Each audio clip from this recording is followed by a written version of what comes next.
सोना तो जी सिक में ओ सोना तो जी सिक में आया चारे पार चलो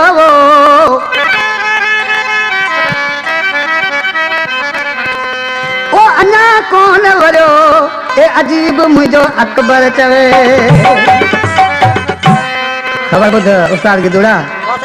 आज के बेचारे खां जॾहिं महबूब त रुसी हो घर मां हूंदनि त ड्राइवर ऐं हाजी हैदर आहिनि बचल आ खत बजो आज करे मुंहिंजा महबूब तोखे को ॾुखा अची मूं टरा मूंखे ॿुधाए वञी भला उहो बि नथो अची त उन्ही खां असांखे मारे ख़तमु कर एॾा सदमा तुंहिंजासीं न ॾिसूं ॾिसो चए पियो हे हिकु राति असां वटि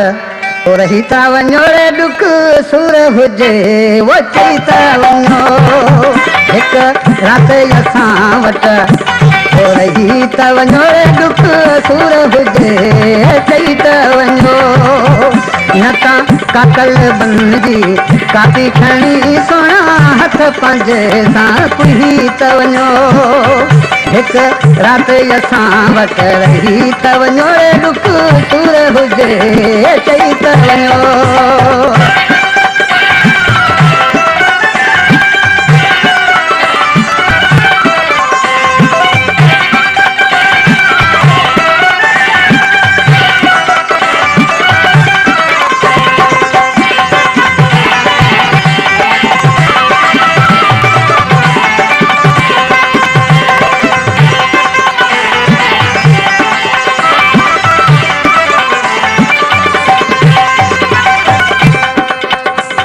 जिंदा कांतारा मंदरा ऐसी चतो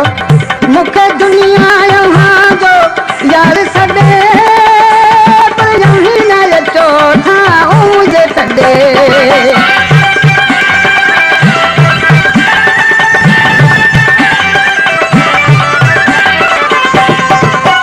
मुखे दुनिया यहाँ जो यार सदे पर यहीं न लचो था मुझे तड़े हाणे यार यगूनो ज़िद छॾे अल्लाह ॻाल्हि ॾिनी तां लही त वञो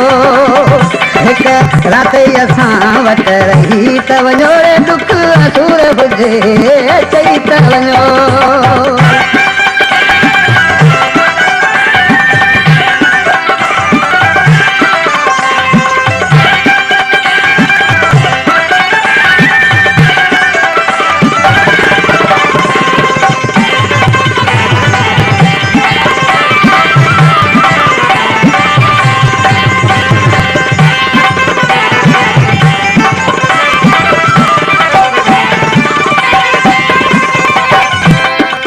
ऐसे साउंड खान चेयरमैन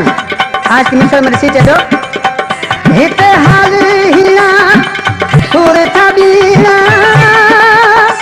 वो दारू दवा जा वो दर्द चटीना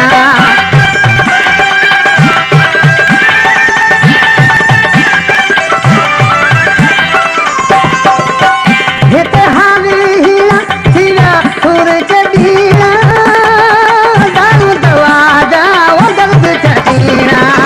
हिते खर्च पकियूं ना कन्ना पीना तंहिंखां घर घरो ॾेई त वञो हिकु राति असां वटि रही त वञो रे ॾुख सूर हुजे चई त वञो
ॾींहं हयाती चार सफ़ाई लावत ख़ुदा जे ठही त वञो हिकु राति असां वटि रही त वञो रे दुख असुर हुजे चई त वञो न तां कातल बनजी काती खणी सुहिणा हथ पंहिंजे सां पुही त वञो अल्लाह